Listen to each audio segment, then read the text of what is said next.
Bismillahirrahmanirrahim.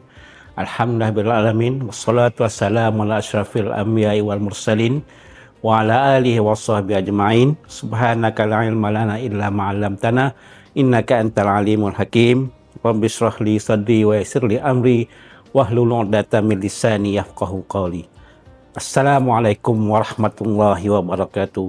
Salam sejahtera, salam pendidikan berkualiti, insan terdidik negara sejahtera. Alhamdulillah, bersyukur kita kepada Allah SWT kerana dengan limpah rahmatnya kita diberi peluang oleh Allah SWT untuk bertemu semula dalam bulan Ramadan, bulan yang dinanti-nanti oleh semua umat Islam, bulan yang penuh rahmat, keampunan dan keberkatan. Selawat dan salam ke atas junjungan besar Nabi Muhammad SAW, keluarga dan para sahabat baginda. Hadirin yang dirahmati Allah, Ramadan bukan sekadar bulan puasa, tetapi bulan menghidupkan ibadah, antaranya solat tarawih. Lebih indah dan bermakna apabila tarawih dihidupkan secara berjamaah bersama ahli keluarga. Yang pertama, marilah kita lihat kepentingan solat tarawih. Solat tarawih adalah sunat muakkad yang sangat dituntut pada malam-malam Ramadan. Rasulullah SAW bersabda, siapa yang mendirikan solat pada malam Ramadan dengan penuh keimanan dan mengharap ganjaran, diampunkan dosa-dosanya yang telah lalu. Hadis riwayat Al-Bukhari dan Muslim. Sesungguhnya solat tarawih melatih kita istiqamah dalam ibadah, sabar dan mendekatkan diri kepada Allah Subhanahu wa taala. Yang kedua, seperti yang saya baca tadi, iaitu tajuk kita ialah menghidupkan solat tarawih berjamaah bersama keluarga. Tarawih berjamaah sebenarnya lebih daripada ibadah. Hadirin sekalian, solat berjamaah bukan hanya menggandakan pahala, malah ia mengikat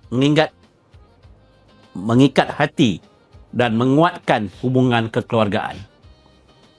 Apabila tarawih dilakukan bersama keluarga, anak-anak belajar melalui contoh, bukan sekadar arahan, iaitu di mana selalunya bapa lah yang akan menjadi imam dan anak-anak serta ibu akan menjadi makmum. Yang kedua, rumah menjadi hidup dengan ibadah, bukan sunyi dengan hiburan. Yang ketiga, ibu bapa menjadi imam dan qudwah hasanah kepada anak-anak.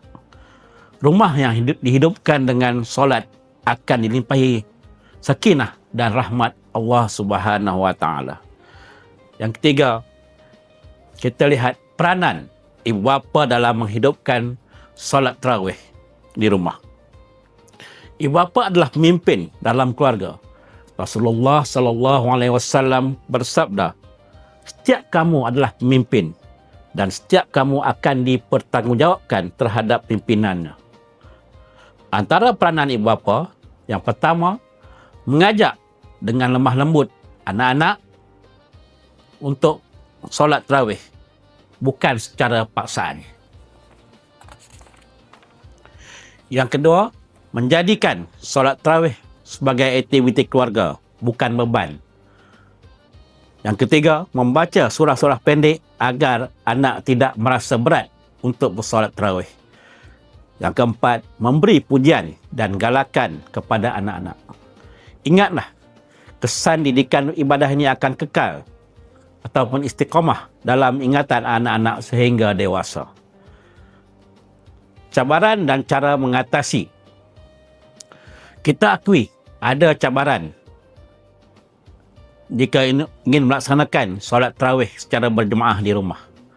Yang pertama, setelah seharian berpuasa, anak-anak akan merasa letih. Yang kedua, ibu bapa sibuk dengan bermacam-macam. Yang ketiga, gangguan gadget dan televisyen. Namun Islam mengajar kita kesederhanaan dan kebijaksanaan. Laksanakanlah tarawih 8 rakaat yang ringkas jika perlu. Yang kedua, tetapkan waktu khas tanpa gadget. Kita ambil masa bersama anak-anak untuk melupakan seketika gadget dan kita tumpukan kepada ibadah seperti salat tarawih. Yang ketiga, wujudkan suasana tenang dan menggembirakan. Yang penting ialah istiqamah, bukan banyak tetapi berterusan. Seterusnya, hikmah. Kita lihat sama-sama hikmah menghidupkan tarawih di rumah. Antara hikmahnya ialah yang pertama, kita dapat membina disiplin rohani dalam keluarga kita. Seterusnya, dapat menanamkan cinta kepada solat sejak kecil. Yang ketiga, menguatkan ukhuwah atau hubungan sesama keluarga di antara anak-anak dan ibu bapa. Seterusnya yang keempat, menjadikan rumah seperti taman surga yang kecil. Rumah yang ada solat berjamaah akan dijauhkan daripada perselisihan dan kelalaian.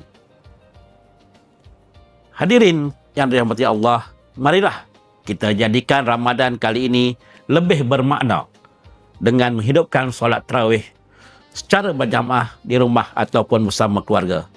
Jangan tunggu sempurna, mulakan dengan apa yang termampu.